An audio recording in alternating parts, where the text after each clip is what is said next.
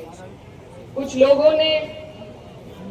اپنے بھی لوگوں نے ہمیں بدنام کرنے کا کام کیا ہے، اور اس بدنامی کو دھونے کا اگر ہمارے پاس کوئی طریقہ ہے تو وہ صرف ان جگہوں پر پہنچ کر صحیح طریقہ نا کہ ہم اپنے دیش کے لیے اپنے دل میں کتنا پیار لے کر گھومتے ہیں۔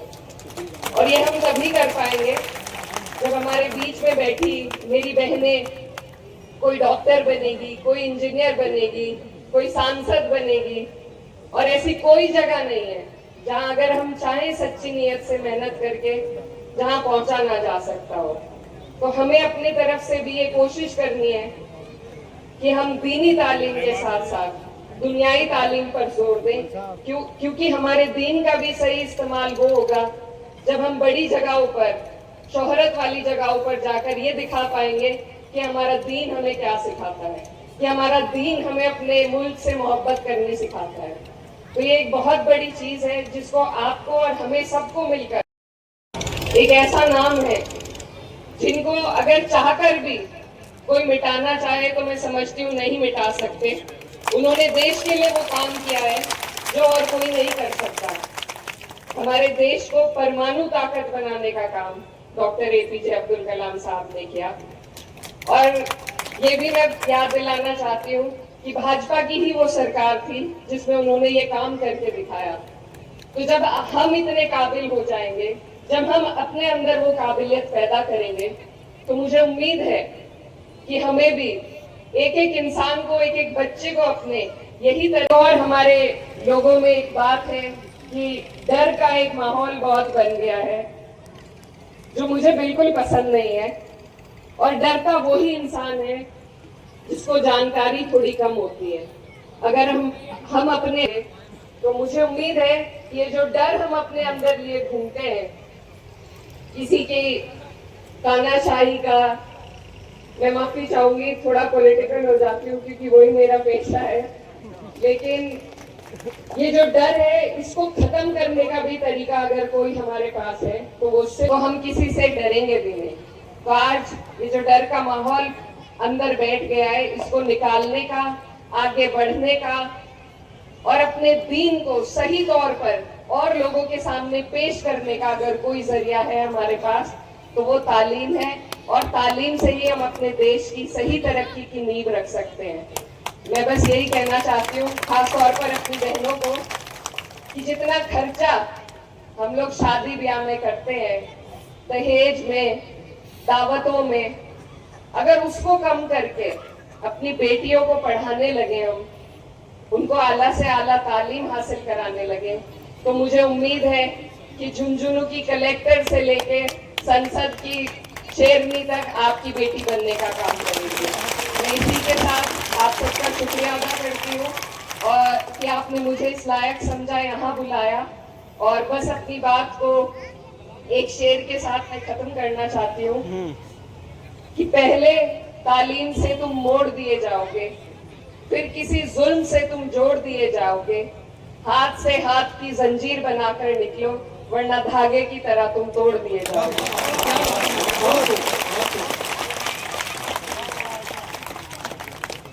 Thank you. چاہے وندے ماترم کو لے کر ڈیبیٹ ہو، میں بڑی لمبی لسٹ دے سکتی ہوں آپ لوگوں کو میڈم کی شاعریوں کی، جو کہ اپنا آپ ہی ایک بڑی پاورفل شاعریاں ہوا کرتی تھی، ہوتی ہیں آئی میں۔ Thank you so much madam.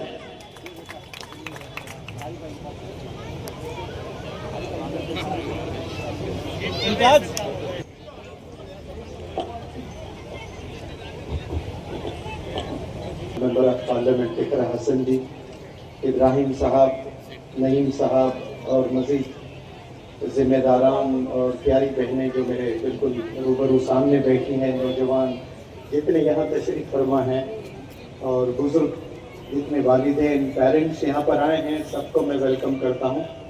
اور میں بحیثیت ٹیچر